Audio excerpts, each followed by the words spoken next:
Fisher और fistula में क्या फ़र्क है? ये दोनों चीज़ें बवासीर यानी पाइल्स से कैसे अलग हैं? अस्सलामु अलैकुम वरहमतुल्लाहि वबरकातुहू। लाखों करोड़ों दरूद व सलाम हज़रत मोहम्मद मुस्तफ़ा सल्लल्लाहु अलैहि वसल्लम पर और आपकी आल पर।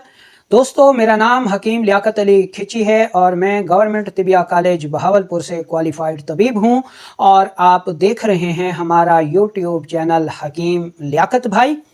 दोस्तों, अपने टॉपिक की तरफ बढ़ने से पहले आपसे गुजारिश है कि अगर आपने हमारा ये चैनल सब्सक्राइब नहीं किया तो जल्दी से इसे सब्सक्राइब कर दें और साथ लगे घंटी के बटन को भी दबा दें ताकि तिब व सेहत के मौजू पर हर नई आने वाली वीडियो आपको सबसे पहले मिलती रहे।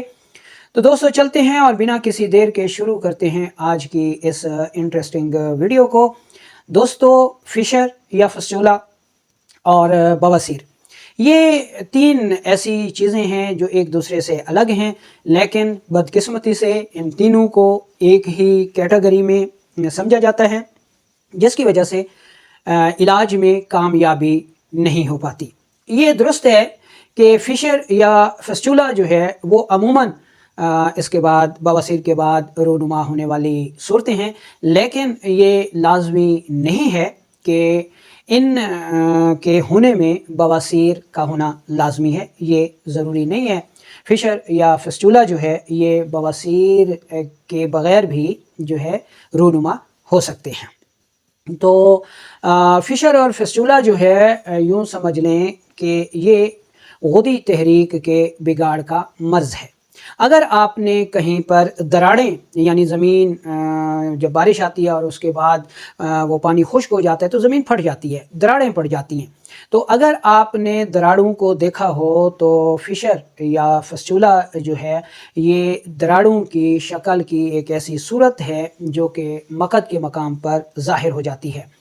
ठीक है, इसके असबाब की तरफ अगर नज़र दौड़ाई जाए तो इसमें शदीद कब्ज़, मकद के मकाम पर मुसलसल ख़ारिश जिसको अमूमन नज़रअंदाज कर दिया जाता है, ठीक है, दायमी कब्ज़, ठीक है, मकद या आंतों के कीड़े, ठीक है, मुसलसल बैठकर काम करना, ये और इसके साथ साथ अगर ग़िज़ाओं की बात की जाए तो मुरगन ग़िज़ाएँ, तेज़ मरच मिसाला वाली ग़िज़ाएँ खाने वाले अहबाब जो हैं वो इस मर्ज़ का शिकार हो जाते हैं। इसमें मकद के मकाम पर मकद जो है वो फट जाता है, ज़ख़म हो जाता है, पखाना करते वक़्त जो है शदीद दर्द, जलन होती है, कभी खून भी आ जाता है।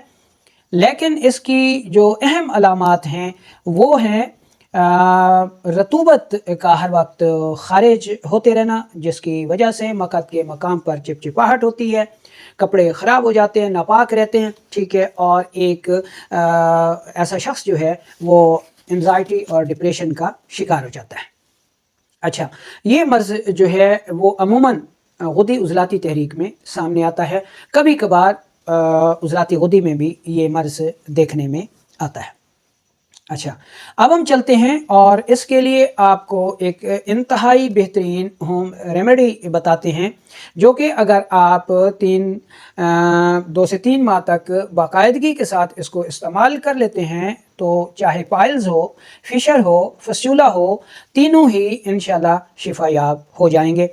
हमारी आज की ये होम रेमेडी सिर्फ 2 अज्जा पर मुश्तमिल है, लेकिन इसके कमालात इतने हैं कि ऐसे ऐसे लोग भी इससे शिफायाब हुए हैं जो कि फिशर फस्टुला वगैरह का 2-2, 3-3 बार जो है वो ऑपरेट भी करा चुके हैं। ठीक है, तो इसको नोट कर लें। पहले नंबर पर है छिलका रीठा। ठीक है, आपने रीठे का छिलका लेना है, ठीक है, और दूसरी चीज़ है राई। ठीक है, 2 चीज़ें आपने लेनी है, छिलका रीठा और राई, और इनका पाउडर बना लेना है, ठीक है, और नखूदी गोली बना लेनी है यानी चने के बराबर। अगर आप गोली नहीं बना सकते तो 500 मिलीग्राम वाला कैप्सूल भी भर के ले सकते हैं, ठीक है, या फिर चाय वाली चम्मच का जो है 5वां हिस्सा ये भी आप ले सकते हैं, ठीक है। अच्छा, ये जो छिलका रीठा है इसका पाउडर बड़ा मुश्किल बनता है, ठीक है, तो क्योंकि इसमें रतूबत होती है। आपने करना ये है कि छिलका रीठा लेके उसका छिलका अलग कर लेना है और इस छिलके को कढ़ाई में हल्का सा भून लेना है, जलने ना पाए लेकिन ये ब्राउन हो जाए, اور اس کے بعد پھر آپ اس کا بآسانی یہ سوختہ ہو جائے گا اور اس کا پاؤڈر کرنا آسان ہو جائے گا۔ تو یہ ہوم ریمیڈی آپ نے 2 سے 3 ماہ استعمال کرنی ہے، تو انشاءاللہ فشر، فسچولا، پائلز یعنی بواسیر یہ ہمیشہ کے لیے جو ہے ان سے نجات مل جاتی ہے۔ اچھا، اس میں پرہیز جو ہے وہ تو ہر مرض میں بہت ضروری ہے، اگر پرہیز نہیں کریں گے تو شفا کو بھول جائیں، ٹھیک ہے، کیونکہ جن چیزوں سے یہ مرض ہوتا ہے اگر آپ انہی کو کھانا نہیں چھوڑیں گے تو پھر شفا کہاں سے ملے گی؟ تو اس طرف جو غذائی چارٹ آپ کو نظر آ رہا ہے، ٹھیک ہے، اس کو آپ نے بند کر دینا، یعنی غذائی چارٹ نمبر 3 اس کو آپ نے نہیں کھانا۔